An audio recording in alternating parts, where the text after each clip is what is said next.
everybody, and welcome back to Tech Safe at WCCA TV in Worcester, Massachusetts. I want to give a shout out to our wonderful producer, Adam Rice. Adam, thanks for having me again today. And I am delighted for episode 56 to invite back a wonderful guest that we've had in the past. It's Professor Olle Johansson, who is a world-leading researcher in electromagnetic radiation and health effects. Professor Johansson is a world-leading authority in the field of EMF, and among many achievements, he coined the term screen dermatitis, which later on was developed into the functional impairment electrohypersensitivity, or what some today are calling electromagnetic radiation syndrome. And that all came about largely to Dr. Johansson's work and some of his colleagues. He's also been a guest professor as well as an adjunct professor in basic and clinical neuroscience at the Royal Institute of Technology in Stockholm, Sweden. And then back in 2011, Professor Johansson was instrumental in producing the Selton Scientific Statement, which was a consensus agreement among international scientists on the need to reduce electromagnetic field exposures to the population. So Dr. Johansson has done so much over the years to try and get a hold of this unchecked proliferation of wireless radiation that we are now experiencing today from cell towers, wireless networks, wireless routers, cell phones, and because many of our governments are not paying attention to what our scientists are telling us. So Dr. Johansson has participated in more than 300 congresses around the world, symposiums and meetings as an invited speaker. He has published more than 800 original articles, reviews, book chapters, and conference reports within this field, as well as applied neuroscience, dermatoscience, epidemiology, and biophysiology. So, Olle, welcome back, and thank you once again for joining us. Well, thank you so much. It's a great honor to be on your program once again. Thank you. Yes, so the last time we were together, we had the privilege of collaborating with Christine Zips, who developed a film called 5G Friend or Foe.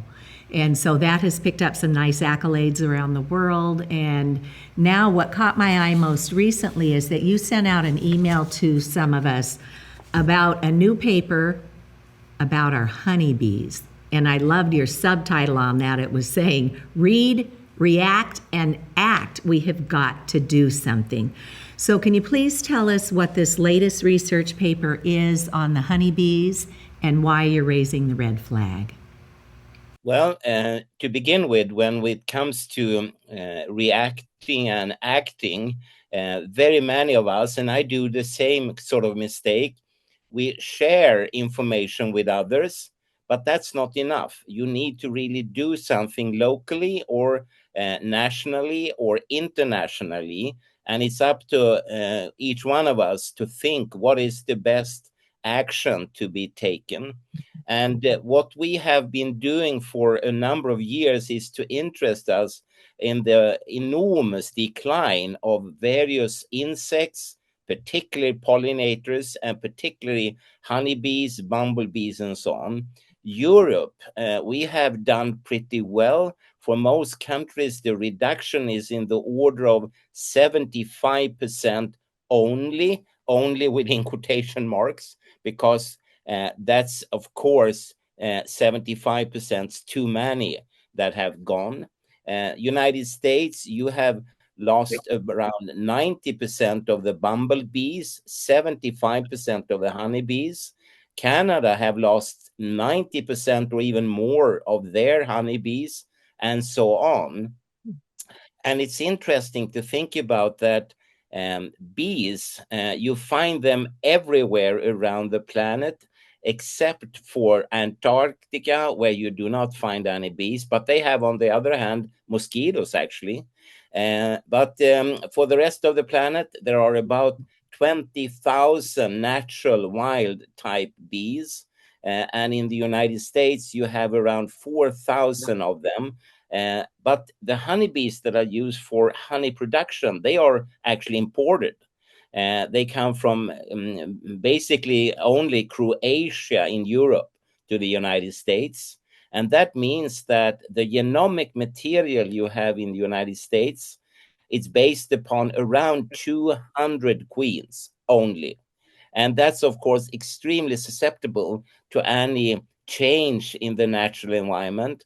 And I'm not naive. I know that there is a lot of experts out there on pesticides, insecticides, varroa viruses, on different wasp attacks, on the change of the farming landscape, going from local farms to these huge industrial farm landscapes, where you have lost a lot of the natural habitats for not only insects, but a lot of other animals that are crucial. And of course, pollinators, they contain other animals, mice, birds, even humans. When we walk around, we get pollen on our clothes and we will move them to other flowers. So we are all important to this. But with this reduction, and there is a very, very famous publication on the internet, I think it's around 11 years of age, where they photographed a big American food store, and you see all the lovely fruit and vegetables, nuts and whatever. And then they remove all the products, and that would be around 75% of what you eat. They remove it from the picture and take a new one, and it's horrible to see the store. Most shelves are completely empty, and there are a few potatoes. You have cereals like wheat, barley, oat. So if you like bread, well, then the future is good. But if you want to have an orange, if you want to have some other things, including, of course, flowers, and if you want to have birds singing in your garden, you need the insects as well. And I recently got a call from Canada, an elderly man I knew, and he asked me, Ole, in my garden, all the birds, they seem to be gone. Why? And I said, if you send me a list of the birds that you are missing, maybe I could figure it out. And he sent me the list, and they were all birds foraging on insects. So I said, this is very easy to explain. There is no food left for these birds. They are gone. They are dead, or they have moved elsewhere where they might find something to eat.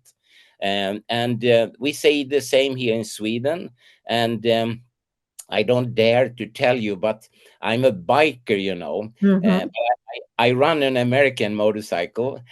So I go around with my motorcycle. And if I go like 150 kilometers for a day, I come back home. I could have one spot on my jacket. In the 50s, you would have to clean yourself of all the insects.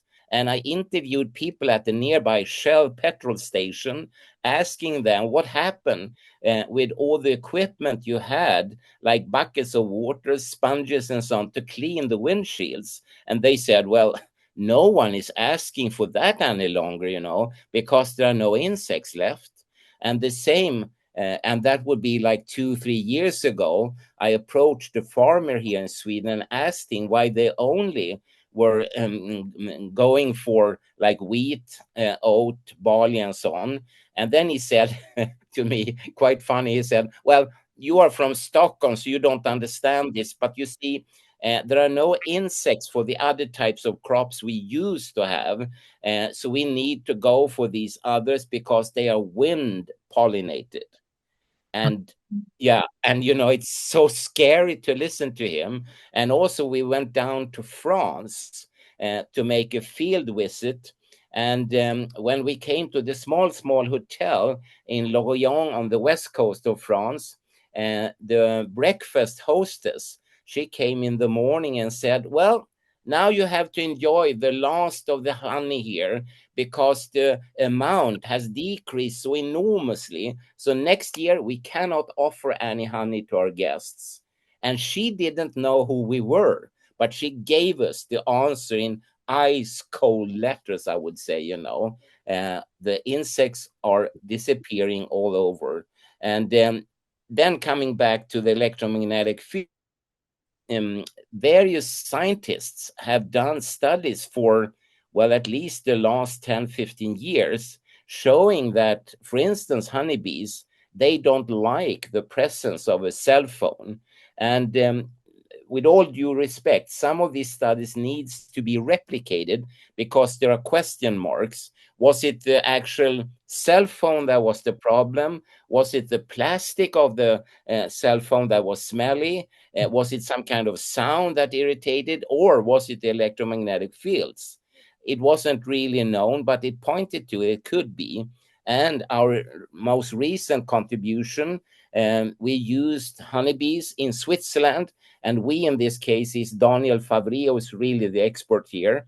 And he will then shield the hives from the natural so-called Schumann resonances, which are due to the thunderstorms at a very, very high level, and they are generated between the planet's surface and the ionosphere, and they are bouncing around the planet, and they have been there forever, from the start of this planet.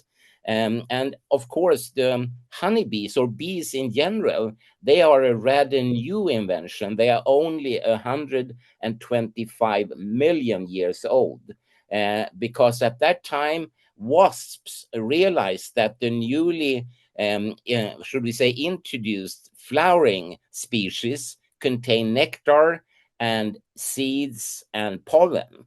And it was more successful to rearrange your whole species from wasps to become bees and collect the nectar instead. And en passant, also the pollen, of course. And this is also crucial because all these flowers of different types, regardless if it's a tiny, tiny one or big trees or big bushes, they are dependent on all these insects. So if the insects go, then most of these plants will go as well. And I see now that the World Wildlife Fund, for instance, they're pointing to dramatic alterations at certain parts of the planet. And we will pursue these kind of studies. And to make a long story short, it seems as if the honeybees, they are dependent on the natural fields. If you remove them, then they stop, for instance, laying fertilized eggs, and that's the queen who would do that. So then, of course, they are gone. And the same when you introduce artificial fields, like from a cell phone, it seems as if they don't like it either. Right. So basically, what you need to do is, in pure English, leave them alone. Just allow them to live in natural fields without the addition of any artificial fields. That's our message. And we are trying to collect more research funding.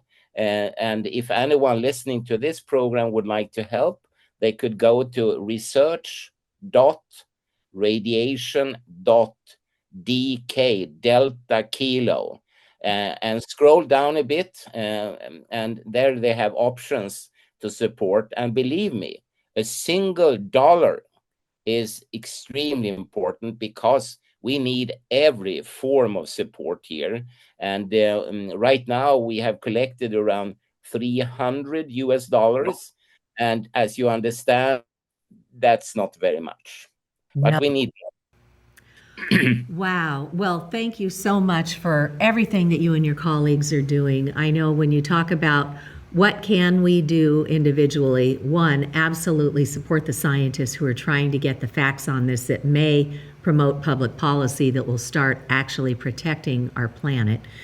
And in my little corner of the world here, I have a sign in my yard right now that says, "This is a chemical-free yard," and it says "No mow May," which means I'm not mowing my lawn for the month of May, so that all of the clover and the flowers and everything can come up and get the pollinators established for the season.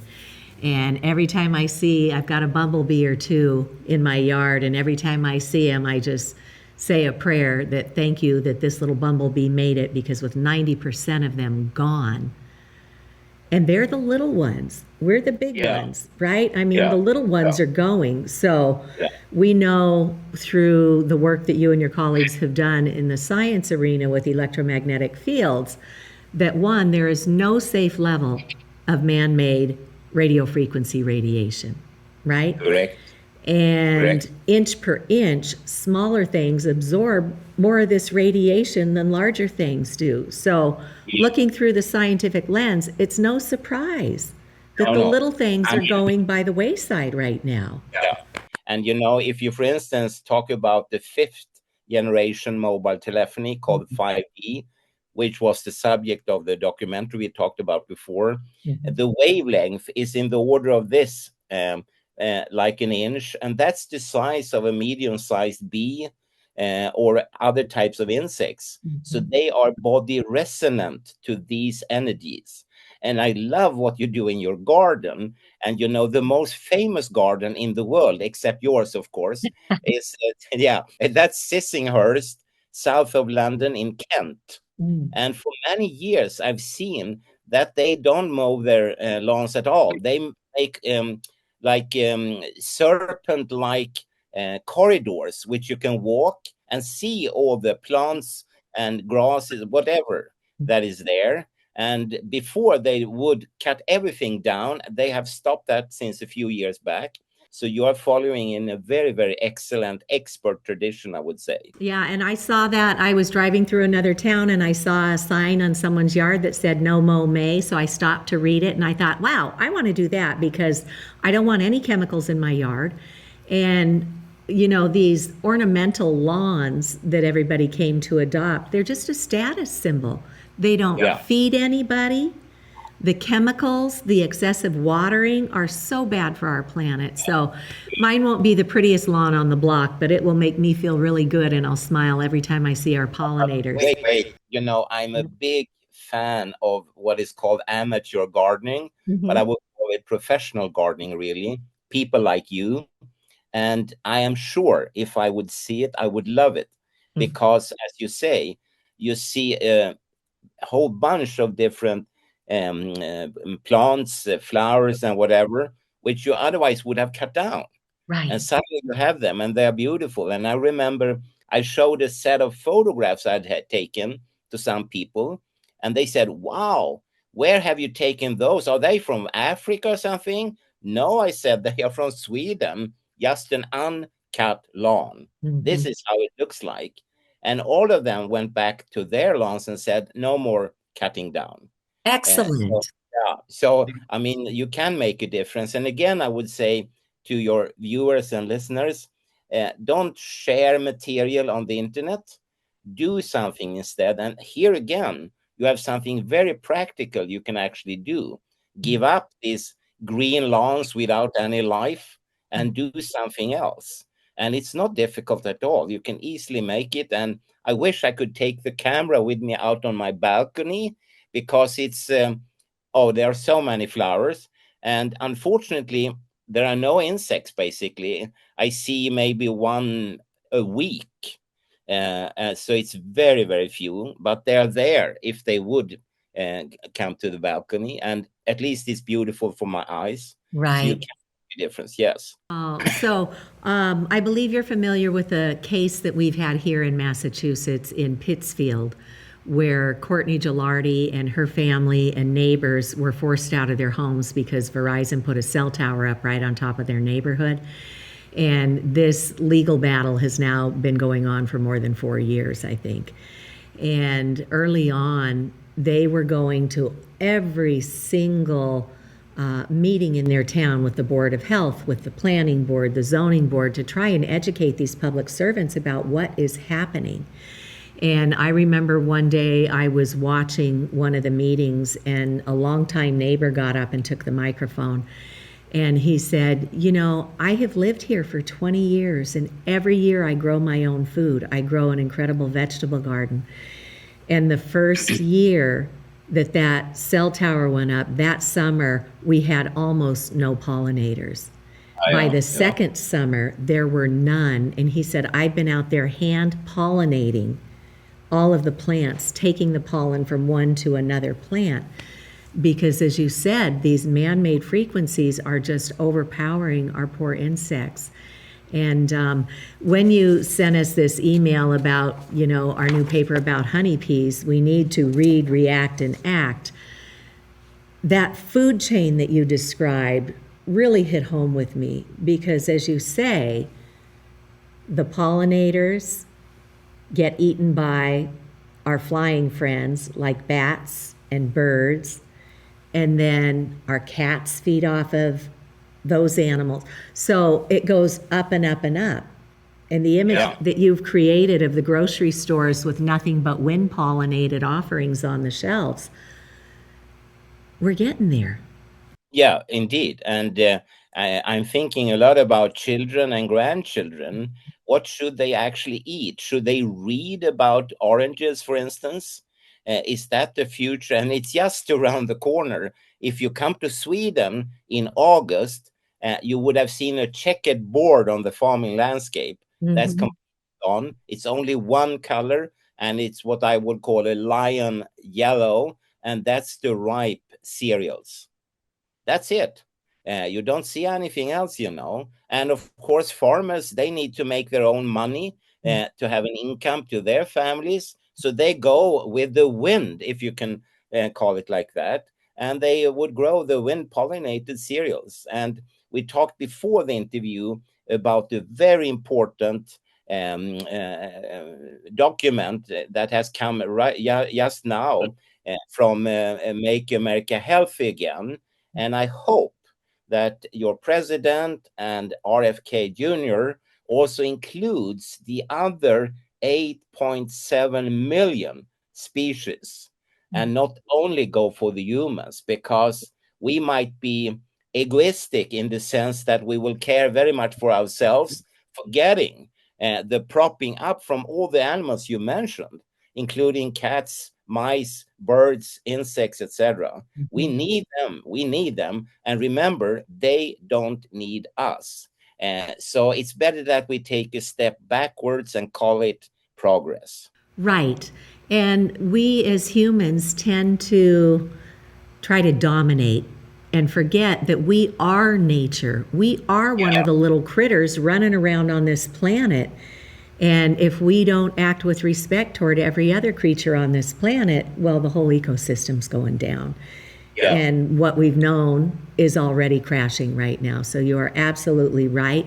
My hope is that with the Make America Healthy Again, they will hold the chemical industries accountable and start with that. I'd imagine that the wireless radiation issue is going to come into better focus a little bit later on because honestly, all of our militaries use this technology. It came out of radar in our militaries. And now one of our colleagues, Dr. Ronald Kostoff at Georgia Tech, he's been sharing some information on papers about military pilots and crews because they've been in the plane and on the ground with this radar circling and whipping around, and a lot of them are getting cancers and stuff too, so, and neurological issues, and we know the list goes on and on.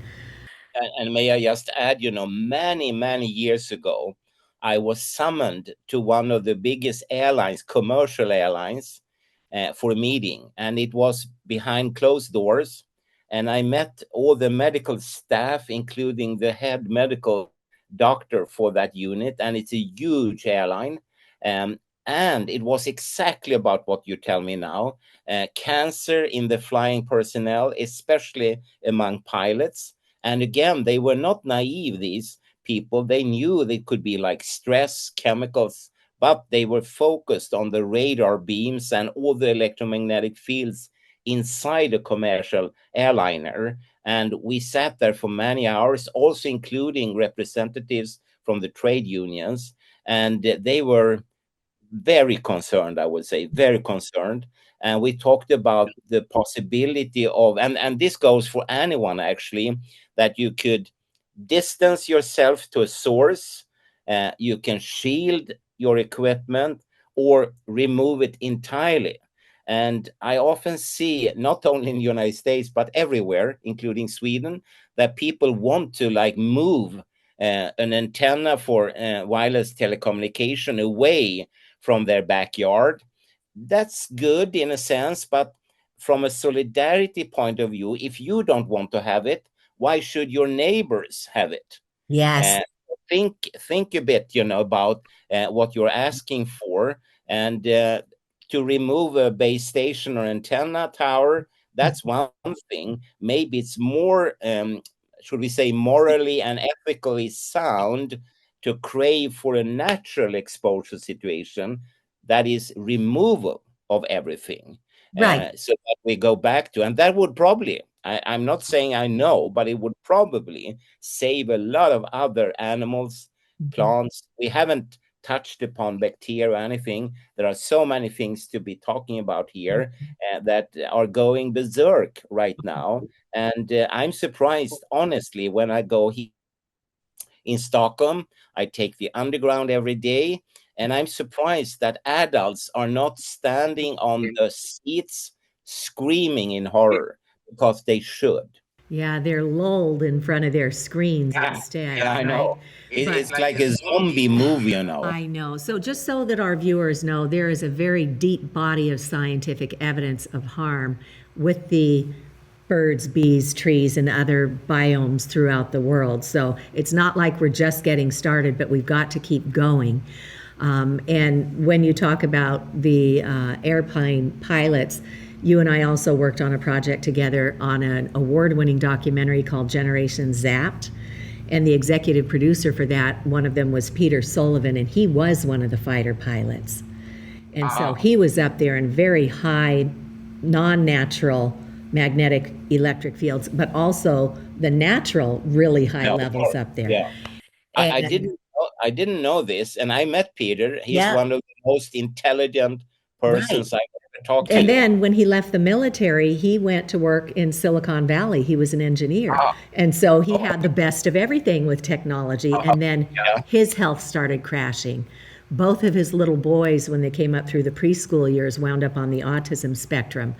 And that's where Peter really started researching this. And today he will tell families, remove the wireless radiation exposures, do the digital detox, and of course, clean out the diet, get rid of the heavy metals that have stored in your body. But we have so much incredible information to share. And Olle, we are so very grateful for the work that you continue to do. You're supposed to be retired and just kicking back and enjoying all that you've earned over the years, but we're so grateful that you keep going.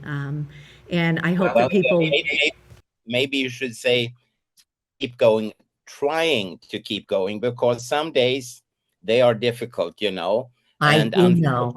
I often have to tell people, very good idea, but we do not have any economic resources to do this type of experiments, but people have very, very good ideas. Well, if everyone could go out to research.radiation.dk, and we'll include this in the video. We'll give you a link to it. But please support Professor Johansson's work, support the pollinators in your local environment, and what we can all do. And support the food production for your children, grandchildren, and future generations. And even if you don't give any money, that's fine with me. You can still read what we have done and also what we like to do. Just scroll down. It's not very far, and read a little bit and think, is there anything you, from another point of view, practically could do to help us? Thank you so much. And you have a good evening in Sweden, and we'll be in touch again soon. Thanks, everybody. Have a tech safe day. Bye-bye.